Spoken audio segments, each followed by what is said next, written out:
1 जनवरी 2025 के शाम 6:30 बजे से निडर पत्रकार और यूट्यूब चैनल बस्तर जंक्शन के संपादक मुकेश चंद्राकर बीजापुर स्थित अपने आवास से गायब हो गए। 2 दिन बाद उनकी बुरी तरह से कुचला हुआ शव सड़क ठेकेदार सुरेश चंद्राकर के घर के परिसर में नए सिरे से बनाए गए सेप्टिक टैंक में डूबा हुआ पाया गया। 24 दिसंबर 2024 को एनडीटीवी रिपोर्टर नीलेश त्रिपाठी द्वारा बीजापुर के गंगलूर से नेलसनार तक की 72 तरीके से निर्मित सड़क पर रिपोर्ट प्रकाशित हुई थी। इस सड़क का ठेका सुरेश चंद्राकर को 2015 से मिली थी, जो आज तक पूरी नहीं हुई है। इस रिपोर्ट के चलते सरकार की तरफ से इस सड़क के निर्माण को लेकर एक जांच समिति बिठाई गई थी। इस रिपोर्ट से नाराज सुरेश और उसके भाई रितेश चंद्राकर का मानना था कि इसके पीछे मुकेश का हाथ है, क्योंकि 2 साल पहले मुकेश ने उस सड़क पर बने एक पुलिया के गिर जाने की खबर की थी। ये कहना आवश्यक है कि बीजापुर के पत्रकारों के छानबीन पर ही मुकेश का लास्ट लोकेशन मिल पाया और उस जगह की पत्रकारों द्वारा तीव्रता से खोज करने के प्रयासों से ही मुकेश का शव भी मिल पाया। फ्री स्पीच कलेक्टिव के इस विशेष बुलेटिन में बस्तर में अभिव्यक्ति की स्वतंत्रता की अनिश्चित स्थिति के बारे में पत्रकार पुष्पा रोकड़े, रंजन दास, गणेश मिश्रा और चेतन कापेवार से बात किया। जब हम अंदर जाते थे ग्रामीणों के लिए, किसी भी खबर के लिए, गाँव वालों को फेक एनकाउंटर्स के मामले आते हैं, कुछ भी बोलते, आज भी बस्तर के उन अंदरूनी इलाकों में जहाँ सरकार की पहुँच नहीं है, ग्रामीण पत्रकार को ही भगवान मानते हैं, उस पर सबसे ज़्यादा आस्था रखते हैं। वो प्रशासन पुलिस पे नहीं रखते, पत्रकार पे रखते। अगर मुकेश की हत्या हुई तो ये सोचिए कि किसी का आस्था पर चोट की गई है। मुकेश एक आवाज़ थी। मेरी एक रिपोर्ट में आप देखेंगे जैसे शव यात्रा में बोले थे मुकेश भगवान रहे, क्योंकि उस बच्ची का मदद किए है, उसका नाम नहीं जानता हूँ, लेकिन उस बच्ची को जब सिस्टम से वो हार गई थी तो एक पत्रकार ने जब उसका पूरी तरह से स्टोरी की तब जाकर उसे न्याय मिला। तो सोचिए मुकेश कितना कीमती था और कहीं ना कहीं हमने कीमती हीरा खो दिया है।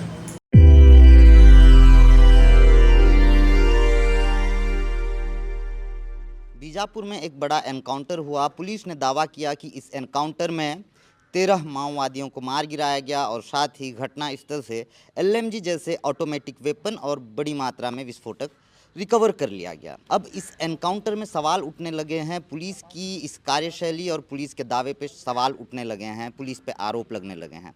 ये कौन से सवाल हैं, कैसे आरोप हैं, बात करेंगे आज की इस रिपोर्ट में। नमस्कार, मैं मुकेश चंद्राकर हूं और आप बस्तर जंक्शन देखना शुरू कर चुके हैं। भ्रष्टाचार के मामले में 32 साल की छोटी उम्र में ही मुकेश चंद्राकर ने संघर्षग्रस्त बस्तर क्षेत्र में एक प्रतिष्ठित पत्रकार के रूप में अपनी छाप छोड़ी है।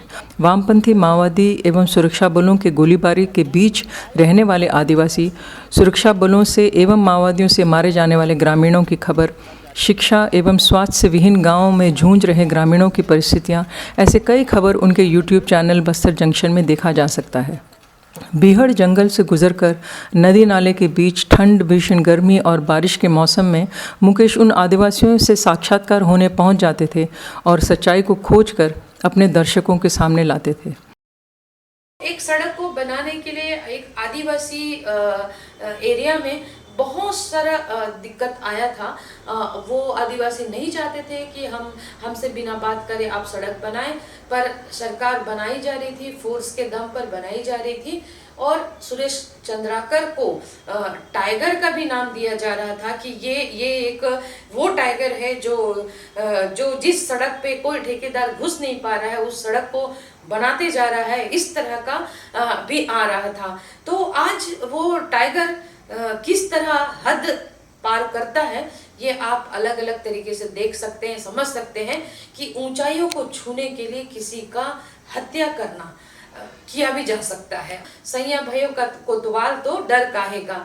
तो जब हम एसपी, आईजी और टीआई के साथ बैठक करने लगते हैं, उन्हें बताने लगते हैं कि हम ये काम कर रहे हैं और उनसे हमें प्रोटेक्शन मिलने लगता है और एक बड़े पैमाने पर जब काम होता है तो आप समझ सकते हैं कि किस तरह का माहौल बनता होगा और किस तरह के लोग उसमें शामिल होते होंगे और वो 120 करोड़ का कितना टुकड़ा होता होगा और उस सड़क की क्वालिटी क्या होती होगी, क्या काम होता होगा।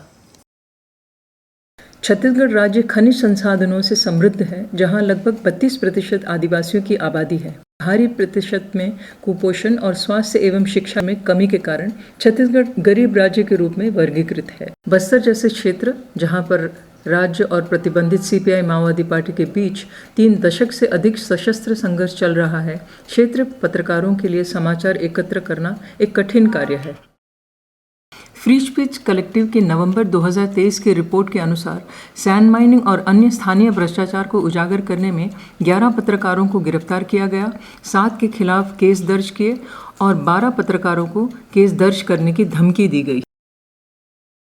इस दौर में अगर जितने भी नए युवा पत्रकार हैं जो इस फील्ड पर काम करना चाहते हैं, उनके लिए मुकेश चंद्राकर एक मोटो हो सकता है। आप उसके लिए जो मुकेश चंद्राकर को देख के सीख सकते हैं कि किस तरह आप संघर्ष, मुकेश ने काफ़ी संघर्ष किया है, कड़ी मेहनत की है। ऐसे ही मुकेश पत्रकार नहीं बनाए। देखिए, एक पत्रकार को पत्रकार बनने में बहुत वक्त लगता है, लेकिन मुकेश ने बहुत कम समय में इस मुकाम को हासिल किया है। तो आज के जो युवा हैं जिनको पत्रकारिता फील्ड में आना है, उससे उन सभी से मैं आग्रह भी करता हूं कि आप मुकेश की रिपोर्ट्स को देखिए, मुकेश की मेहनत को देखिए कि किस तरह मेहनत करके आप लोगों के लिए जन सरोकारिता की पत्रकारिता कर सकते हैं। मुकेश चंद्राकर की हत्या ने छत्तीसगढ़ में प्रेस की स्वतंत्रता को और भी गिरा दिया।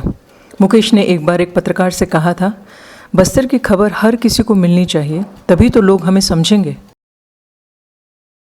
खबरों का बाहर आने के लिए क्या पत्रकारों की मौत होना जरूरी है?